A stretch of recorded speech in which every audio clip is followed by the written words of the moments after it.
음, 첫 번째 그 파티의 뻥세 듀얼리스트 의 꽁실리아시옹 데 꽁트랭트 이 두 가지의 사고와 그 적대의 화해라고 하는 이 챕터에서 주로 하는 얘기는 뭐냐면 학생들이 어떤 식으로 그 가르쳐지고 길들여져서 소위 상류 계급과 하층 계급의 학생들이 나눠지고 이 사람들이 어떻게 그랑제골에 오게 되는가를 주로 얘기하는 거예요. 그래서 이제 여기 보면 분류하기, 학교로서의 분류하기라고 하는 것이 여기 37쪽이 그런 말이 나와 있죠. 아주 중요한 말입니다. La taxinomie scolaire. 학교의 분류라고 하는 건, 분류체계라고 하는 거는 à travers le lexique traditionnel qui la véhicule. 어떤 렉식은 뭐예요? 언어적인 어떤 단어 이런 그 뭐 어휘 같은 걸 통해서 이루어지는 학교의 분리라고 하는 건 exerce ses pouvoirs de discrimination sociale en deçà de la vigilance pédagogique ou politique. 어떤 그 차별적인 권력을 행사하냐면 그 정치나 교육에 있어서의 어떤 중요성을 다루는 데 있어서 중요한 역할을 한다는 겁니다. 그러니까 벌써 말투 이런 게 중요하다는 얘기를 하는 거예요. 그래서 여기 보면 아카데미아 메디오크리타 이런 데 보면 교수들이 39쪽입니다. 교수들이 가르칠 때 용어라든가 이런 행동 양식들이 벌써 이 부르주아, 뿌띠 부르주아, 그다음에 밑에 하층 계급의 어떤 형태를 나눠주고 그런 것들이 학생들에게 영향을 주고 학생들도 또 자기 아버지가 뭐 상층 부르주아니 중간층이니 하층 계급에 따라서 이런 학교 교육과의 어떤 상동 관계가 있다는 거예요. 그러니까 학교를 잘 들어오는 애들은 고급 학교에 들어올 수 있는 애들은 아무리 머리가 좋고 시험을 잘 봐도 특히 이제 프랑스는 인터뷰를 중요시하는 사회이기 때문에 그 면접자가 아, 제 행동하는 게 좀 이상하다고 보고 말투가 좀 이상하다 보면 합격할 수 없다는 거죠. 그런 의미에서 보면 사실은 굉장히 엄격한 귀족주의 사회예요. 면접 점수가 굉장히 중요하거든요, 걔네들은. 그러니까 제가 뭐 어떻게 보면 우리 사회가 굉장히 객관적인 사회죠. 그 객관성 때문에 우리나라의 대학 시험이 문제가 있긴 하지만 우리는 적어도 답안지에서 그 상중하 이런 계급적인 차이가 답안지에서 드러나지는 않잖아요. 그냥 맞추고 찍으면 잘 찍으면 되니까. 이제 우리는 그게 문제인데 프랑스는 시험이라고 하는 게 다 논술형이고 그다음에 이렇게 뭐 인터뷰 시험을 봐도 그냥 5분 10분 네 어떻게 여기 지원했냐 이런 정도가 아니고 1시간 2시간씩 물어본단 말이에요. 그러니까 말하는 거를 들으면 제가 말투나 행동하는 걸 보면 아 제가 어떤 계급의 아이라고 하는 게 금방 드러난다는 거죠. 그거예요 그거. 그래서 샤피트르 2에서 메코네성스의 비올롱 심볼릭 그러니까 상징적 폭력이 작동하고 있음에도 불구하고 메코네성스는 못 알아듣는다는 거예요. 못 알아듣는 게 아니고 안 보이게 한다는 거죠. 지금 같은 얘기를 내내 하는 거예요 사실은. 오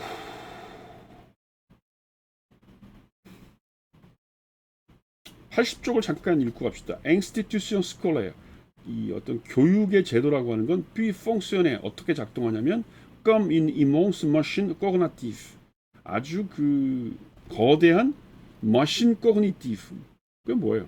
이 어떤 인지적인 제도라는 머신 기계라는 거죠. 오페랑 데 클라스몽 어떤 분류하기를 만들어내는 어떤 큰 기계라는 겁니다. 기 quoique doté de toutes les apparences de la neutralité. 겉으로 보기에는 그것이 뉴트럴때 중립적으로 보임에도 불구하고 reproduise les classements au préexistence. 허클라스몽 소시오 프레익지스턴 그러니까 사회적으로 기존의 프리익지스턴 기존에 존재하는 그런 분류학의 체계를 리퍼프로듀 재생산하는 거죠. 그러니까 뭐 우리식으로 얘기하면 무슨 정치적인 보수주의에 관련되고 혹은 여러 가지 그 문화적인 보수주의에 관련되고 상층부에 유리한 것들을 계속 만들어내고 그게 좋은 거야. 뭐 어떤 정치적인 인물이 그 사람이 훌륭해. 그리고 그렇게 얘기를 해야만 대학에 들어가고 좋은 학교 들어갈 수 있게 만드는 어떤 거대한 인지적인 기계가 뭐예요? 그게 학교라는 거죠. 그런 의미에서 여기는 이제 알투스에 대한 얘기를 까고 있는 겁니다. 여기 보면 이제 이 이왕 나왔으니까 한 80쪽 읽어봅시다. 맨 밑에 오네오시 루안 포틸르디 우리는 이 말할 수 있느냐 뭐 de la vision dite structuraliste qui conférant à la idéologie dominante et au appareil idéologique d'État une sorte de dynamique autosuffisante mais les agents en vacances hors du jeu et dans par le reproduction 여긴 뭐예요? 주로 이제 그 표현이 좀 길지만 알투세가 얘기했던 이데올로기 장치에 대한 비판이죠. 그래서 그 스키의 이뇨, 그러니까 그 이데올로기 국가정치에 대한 알투세가 스키 이뇨 무시했던 건, 몰랐던 건 뭐야?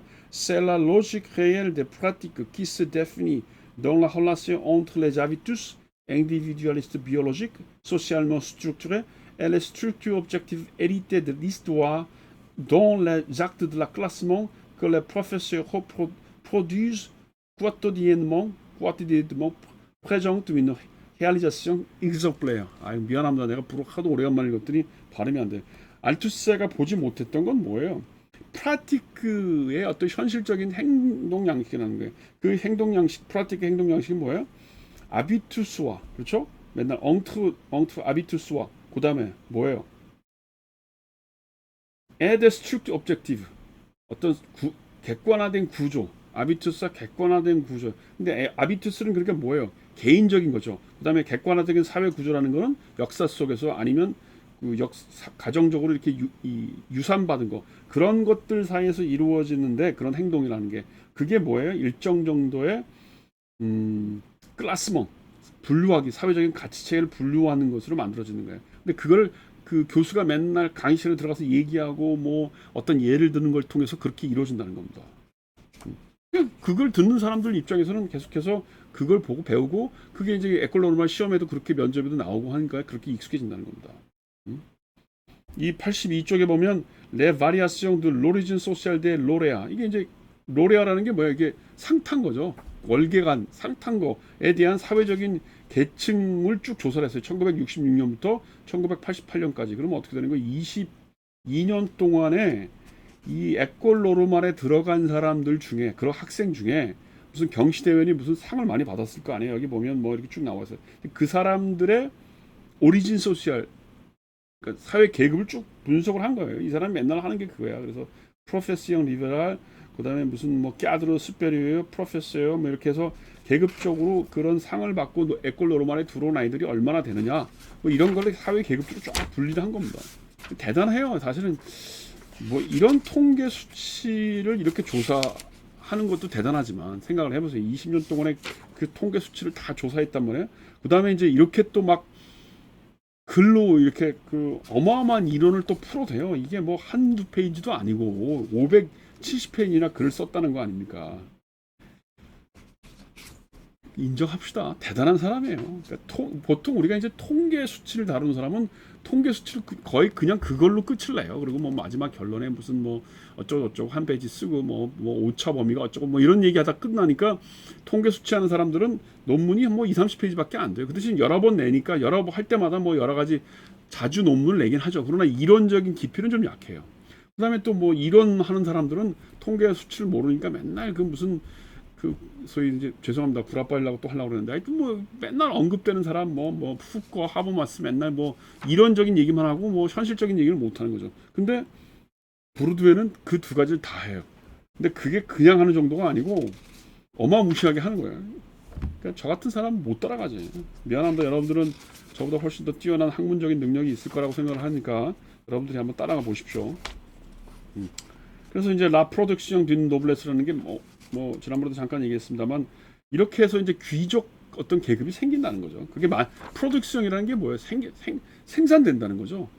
내내 이 사람이 그 구별짓기나 이런 귀족 국가에서 하는 얘기가 뭐냐면, 우리가 지금 생각하기에 1789년 프랑스 대혁명 이후로는 우리가 신분제 사회를 극복하고 신분제라는 게 없다고 생각하는데, 이 부르드의 얘기는 이 라 프로덕시옹 듀 노블레스라고 하는 이 챕터에서 하는 얘기 뭐냐면, 신분이라는 게 이렇게 생산되고 있다는 거예요. 뭐 학교를 통해서, 학교를 통해 생산되어 있다는 겁니다. 그러니까 사실은 이 사람이 갖고 있는 어떻게 보면 개인적인 컴플렉스도 있을 수 있을 것 같아요.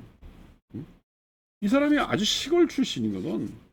그 시골 출신은 물론 이 사람도 이제 부르드웨도 에콜 노르말 나왔지만 파리에 와서 얼마나 그 차별을 당하고 수모를 당했겠어요. 그러니까 이제 우리 식으로 얘기하면 시골 촌놈이 와가지고 파리에서 이 돌아가는 꼴을 보고 뭐 대학 교수 되고 뭐 이런 거 보니까 이게 영 그 사실은 부르드웨도 대학 교수가 된 건 아니죠. 이 사람이 연구소 뭐예요? 처음에 그게 뭐죠? 그 릴 대학인가 조금 있었죠. 그러니까 아랍 그 군대 비슷하게 이제 아랍에서 잠깐 4, 5년 있다가 릴이라고 지방 대학에 있다가 파리는 대학이 아니고 이 사람이 있었던 게 이제 연구소의 원장 비슷하게 있었던 거예요. 그러니까 실질적으로 그다음에 이제 콜레지 프랑스 교수가 됐으니까 뭐 그건 최고의 영예고 그러니까 뭐 그걸로 이제 자기의 어떤 학벌에 대한 대학 교수가 되지 못한 것에 대한 컴플렉스는 극복을 했겠지만 내가 보기에 이런 라 프로덕시옹 d'une 노블레스 이런 거를 쓰는 거를 보면 이 사람도 이제 이 프랑스의 교육제도 그 안에서 교수질 막 속된 말로 교수질 해먹고 또 교수를 뽑아주고 서로 막 밀어주고 하는 이런 관행에 대해서 굉장히 분개하고 있었던 것 같아요. 그게 이제 이 안에 담겨 있는 거죠. 나는 그런 의미에서 우리나라 이런 브루드의 문제의식을 한국적인 상황에서 있는 게 더 맞는 것 같아요. 예를 들면 무슨 우리나라에 그 어떤 사람들이 교수가 되고 또 뭐 미국 갔다 오는 사람들이 어떤 그러니까 여기는 지금 에콜 노르말이 중요한 하나의 그 통로가 되는데 우리나라는 무슨 누가 서울대학을 가고 아니면 누가 미국에 유학을 갔다 와서 지금 무슨 서울에 있는 무슨 연고대나 스카이 대학의 중요한 교수가 됐는지 뭐 이런 걸 한번 가계도 조사를 해보면 되겠죠. 제가 그걸 한 거예요. 지식과 국제정치라는 책에서 그런 수입의 과정이 어쩌고 그다음에 그 지식과 국제정치 맨 뒤에 부록으로 보면 그 제가 그 소위 스카이 대학의 정치학과 사회학과 경제학과 교수들의 어떤 박사학위 논문이나 뭐 이런 그 출신 학교 이런 걸 제가 조사해 놓은 게 있어요. 그 뭐 그 브루드웨가 한 것에 비하면 굉장히 열악한 조사이긴 하지만 저도 그런 비슷한 문제의식 갖고 했던 거니까 여러분들이 한번 찾아서 읽어보시기 바랍니다. 일단 끊고 갑시다.